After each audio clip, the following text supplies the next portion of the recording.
네, 이제 전국 소식 한번 짚어보겠습니다. 최진 대통령 리더십 연구원장, 조청래 전 여의도 연구원 부원장 두 분 모셨습니다. 어서 오십시오. 어서 오세요. 안녕하십니까. 이재명 대통령 일단 11개 부처 장관 후보자 지명했는데 인선 관련해서 이야기를 한번 나눠보도록 하겠습니다. 인선 스타일 한마디로 요약한다면 어떻게 평가해 보시겠습니까? 이재명 대통령이 강조했던 실용 인사, 그 현역 국회의원들 그리고 전문가들을 전진 배치한 그런 정치 경제적 실용 인사 이런 걸 눈에 띄었는데 저는 상당히 높은 점수를 주는 이유 중에 하나가 일단 누가 보더라도 이건 이재명 대통령의 어떤 호위무사다라고 하는 친명 인사가 한 명도 보이지 않았다는 점이 저는 다행스럽고 아마 국민들도 그 부분을 점수를 높이 평가할 것 같습니다. 그리고 실용 부분의 핵심이 사실 이제 기업이라든지 더 비정치 뭐 이런 부분을 의미하는 건데 아시다시피 이제 LG라든지 네이버라든지 기업인 출신들을 2명이나 이제 중요한 부서, 과학기술 분야라든지 중소기업 분야에 파격적으로 발탁하겠다는 뭐 이런 부분들에 대해서 점수를 높이 주고 싶습니다. 예, 조청래 부원장께서는 어떻게 평가하세요?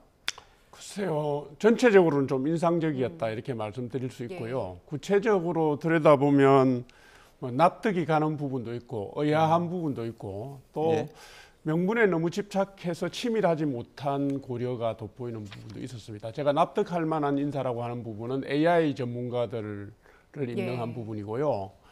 그다음에 의아하다고 했던 것은 통일부 장관 인사 같은 경우, 그다음에 명분에 집착해서 치밀하지 못하다고 하는 것은 국방부 인사 같은 경우인데 추가적으로 진행이 되면 자세히 제가 말씀을 드리겠습니다. 통일부에는 이제 정동영 의원이 지명이 됐고 국방부에 안규백 의원이 지명됐다는 부분 다시 한번 좀 정정해서 말씀을 드리고요. 앞서 저희 그 대통령실 연결했을 때 대통령실에서 YTN에 그 송미령 농림축산식품부 장관의 유임을 특히 눈여겨봐달라 이렇게 또 당부를 했다고 하거든요. 이와 관련해서 저희가 녹취를 하나 준비했습니다. 전현희 더불어민주당 최고위원의 이야기인데요. 한번 들어보겠습니다. 당시에 국무회의에 뭐 여러 가지 정황이라든지 이런 부분에 관해서 많이 또 협조를 한 걸로 알리는 데 있어서 협조를 한 걸로 알고 있고요. 당내에서도 아직 물론 반감이 있는 것은 사실인데 그럼에도 불구하고 송미령 장관이 무작정 반대를 하는 것이 아니라 대안과 해법을 제시를 하면서 그 정책적인 이런 여러 가지 의견을 개진을 한 걸로 알고 있고요. 그 부분에 아마 대통령께서 실력과 능력을 좀 높이 산 게 아닌가 이렇게 추정이 됩니다.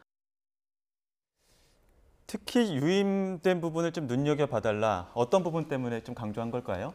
뭐 능력이 있고 실용성에 부합하면 뭐 진보든 보수든 가리지 않고 인사를 하겠다는 그 이재명 대표의 그간의 발언 그 부분을 증명하는 인사이기 때문에 말씀을 하신 것 같고요. 아마도 제가 볼 때는 취임 이후에 이재명 대통령 취임 이후에 국무회의 과정에서 농림축산식품부의 과제를 보고할 때 이재명 정부의 정책 취지에 맞는 부분에 맞춤형으로 잘 보고를 한 것 같아요. 그런 부분들이 아마 이재명 대통령 눈에는 유연하고 능력 있고 정권이 바뀌어도 맡겨도 안심할 수 있겠다는 걸로 비춰진 것 같습니다. 근데 국민들이 볼 때는 좀 이게 의아합니다.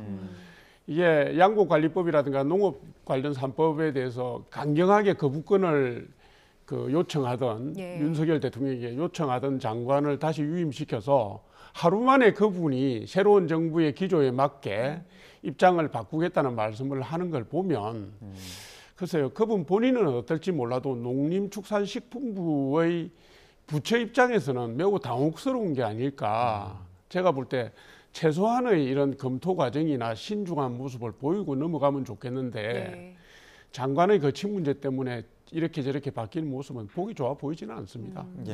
그 전임 정부 때 양곡관리법 같은 것 두고 대립각을 세우기도 했었잖아요. 그래서 지금 현 정부와 철학이 좀 다르지 않을까, 그 점이 문제되지 않을까 우려가 있긴 한 것 같아요. 근데 그런 부분은 이제 내부에서도 좀 우려가 있기도 합니다만 아시다시피 이 장관은 이제 공직자 아니겠습니까? 공직자는 대통령이 바뀌면 바로 그 새로운 대통령에 따라서 맞춰서 바로 이제 정책을 전환하는 것이 뭐 기본적인 뭐 해왔던 거기 때문에 큰 문제는 없다고 봅니다. 저는 다만 이제 윤석열 전 대통령이 사실 어떤 비상계엄으로 파면당한 대통령 아니겠습니까? 그랬던 대통령이 임명했던 장관을 새로운 정부, 조기 대선을 통해서 출범한 정부가 새로 임명을 했다라는 것은 상당히 그 의미가 있고 파격적이라고 봅니다. 그래서 이재명 대통령이 이 상당한 부담을 감수하고라도 일단 탕평 의지 실용 인사 이 부분에 대한 정치적 메시지를 강력하게 어떤 정치권이나 국민들을 알리고 싶다라는 그런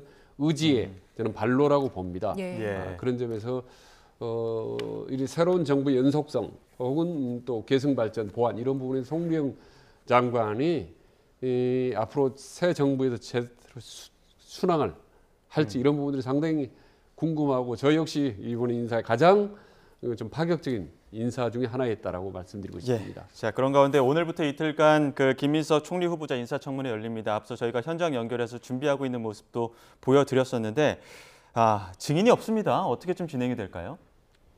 맹탕이죠, 뭐. 처음 아닙니까? 아니, 정인이 없는 이유가요.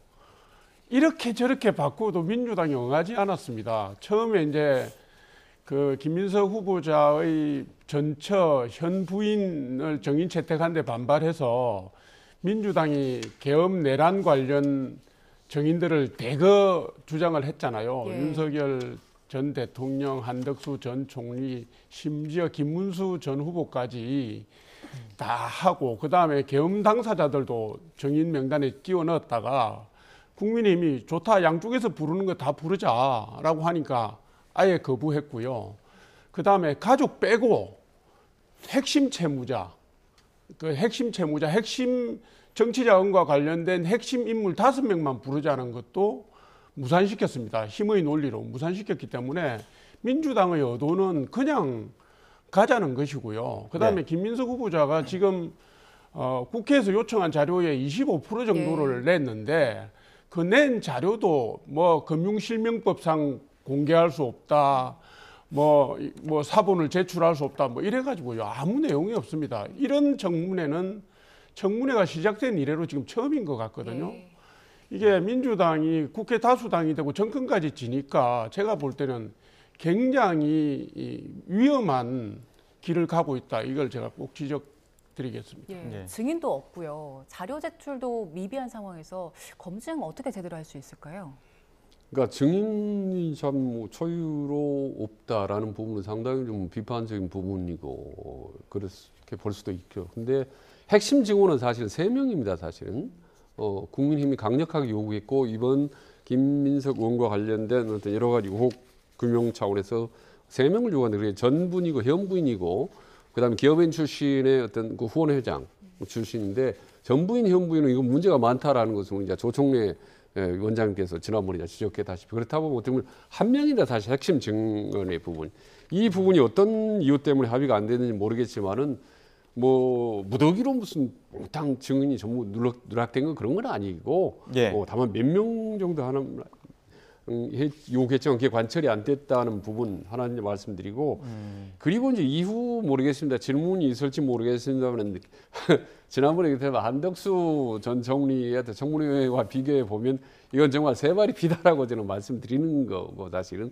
예. 의혹이라든지 증언 이런 자료 제출 거부라든지 이런 부분들이 우리 국민들께서는 기억하시기 모르겠습니다만 비교가 안 됩니다 당시에. 예, 그렇다고 해서 김민석 의원이 아주 잘 하고 있다라는 건 아니고 예. 비슷한 사례가 훨씬 반복되고 있는 거고 오히려 과거에 지난번 윤석열 정부 첫 총리 한덕수 총리 청문회 때는 상상을 초월한 일들이 많이 벌어졌다는 것을 한 번 더 말씀을 드립니다. 예, 저희가 지금 국회 인사청문회장 모습을 실시간으로 보여드리고 있습니다.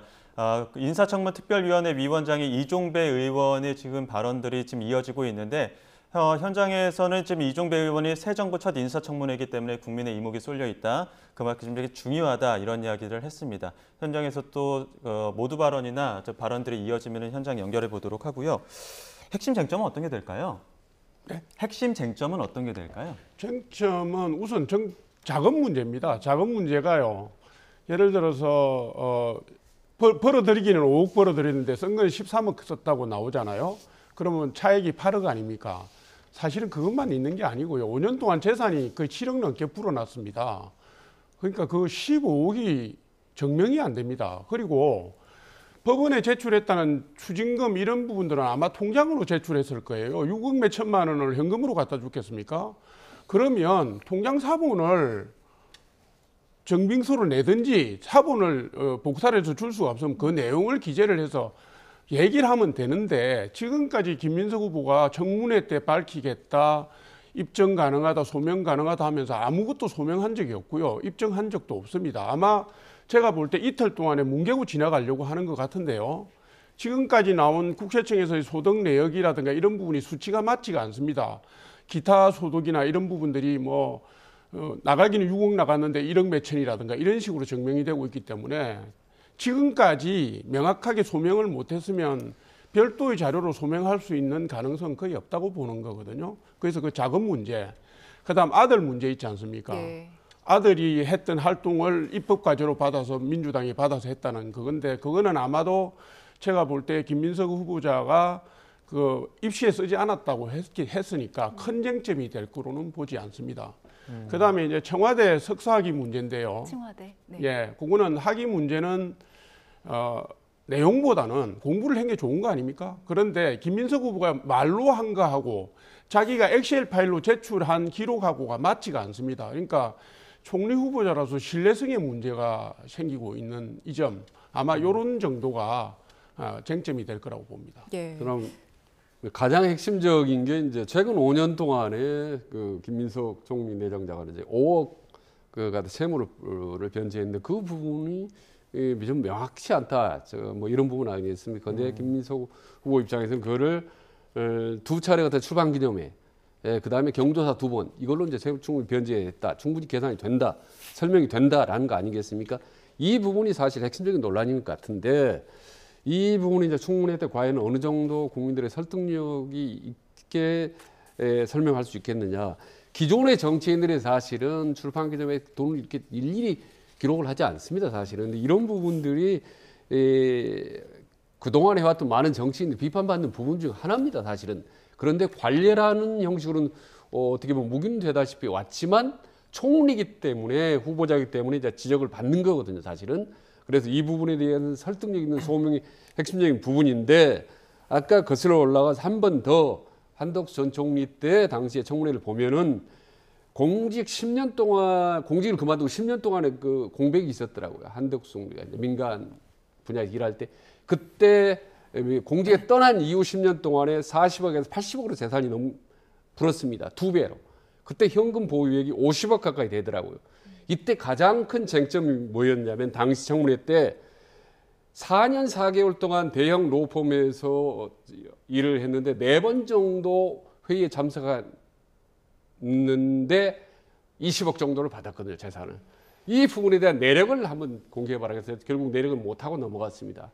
거기에 비하면 뭐 재산은 뭐 시세 차이 10억이라는데 한덕수 이런 부분들이 10억, 20억, 30억, 40억 이런 어마어마한 액수다. 그래서 재산이 80억이 넘었습니다. 한덕수 전 총리가. 예. 근데 거기에 비하면 사실 아무것도 아니다.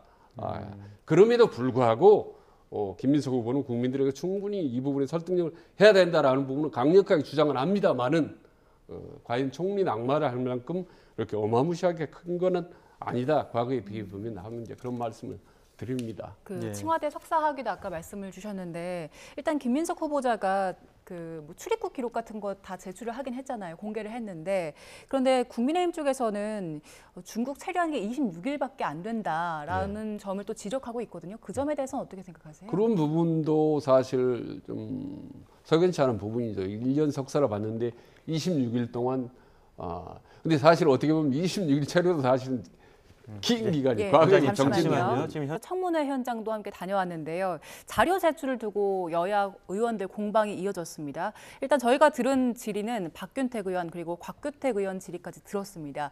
어떤 질의 또 어떤 답변 인상 깊게 들으셨습니까?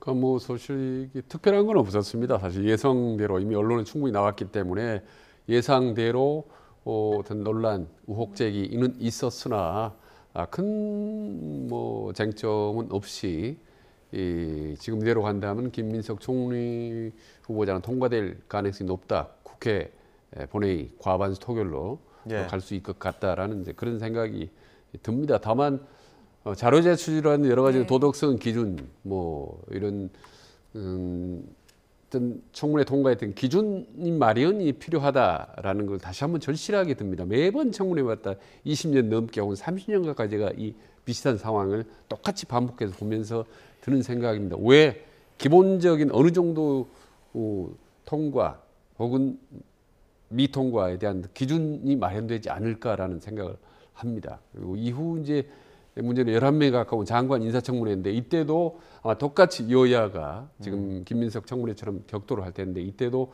정말 이 격돌의 묘가 아니라 협상, 타협의 묘 이런 부분들을 좀 보여줬으면 좋겠다. 정책 검증했으면 좋겠다라는 생각을 합니다. 이 시각으로 말씀하시는 중에도 지금 국회 인사청문회장에 지금 격돌하고 있는 모습 보여드렸었는데 특히나 그 한덕수 전 총리에 대한 반면 교사, 뭐 비교 이런 이야기들도 좀 줄을 잃었던 것 같아요. 예, 그러네요. 물타기를 하는 건데요. 뭐 과거가 어찌됐든 간에 지금 공직 후보자라면 본인의 문제, 제기되는 문제에 대해서 소명하는 성실한 자세를 보이는 게 먼저 가야 되고요. 지금 나오는 논의는 지금 며칠 동안 언론에서 계속 반복이 됐기 때문에 새로운 내용이 전혀 없습니다. 아마 오늘 내일 하는 것도 이슈가 될 만한 새로운 내용은 안 나오리라고 생각하는데요.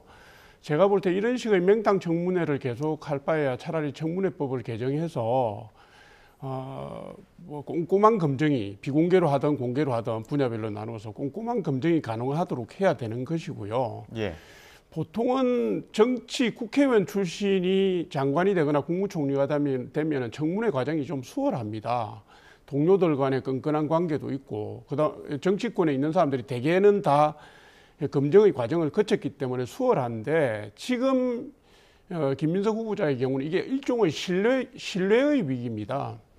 정치인들이 제일 기피하는 불법 정치자금 문제로 해서 실형을 포함해서 유죄 판결을 2번이나 받았고요. 지금 의혹도 대부분 거기에 초점이 맞춰져 있는데 이걸 성실하게 해명하려는 자세를 보이지 않고 본인은 계속 피해가고 그다음에 민주당은 이 방탄하기에 바빠가지고 이 국민들이 궁금해하는 거 전혀 성명을 못하고 있거든요.